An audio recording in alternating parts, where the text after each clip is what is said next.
हाँ जी, ये फा है, फा के ऊपर जबर लगी हुई है। आगे ये बा है, बा के ऊपर भी जबर लगी हुई है।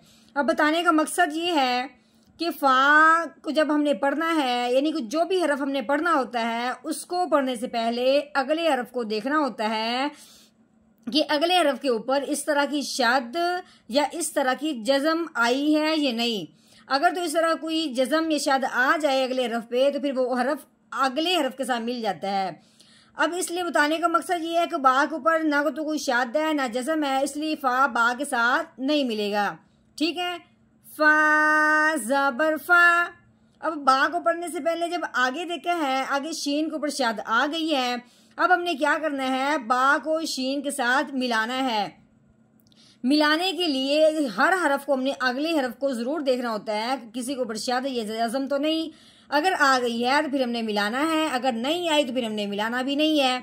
अब हमने बा को शीन के साथ क्यों मिलाना है कि जब भी कोई शद वाला हरफ होता है या जज़म वाला कोई हरफ होता है वो पिछले वाले हरफ को अपने साथ मिलाता है। अब हमने इस शद की वजह से इस बा को इस शीन के साथ मिलाना है। तो कैसे, बाशीन जबरबश फाबश। अब शीन के नीचे जेर है, शीन को पढ़ने से पहले आगे देखें, अगर रॉ के ऊपर जज़म है तो रॉ साकिन है। अब साकिन हरफ जो होता है वो भी पिछले वाले को अपने साथ मिलाता है, इसलिए शीन को पढ़ने से पहले आगे देखें है तो आगे रॉ साकिन था।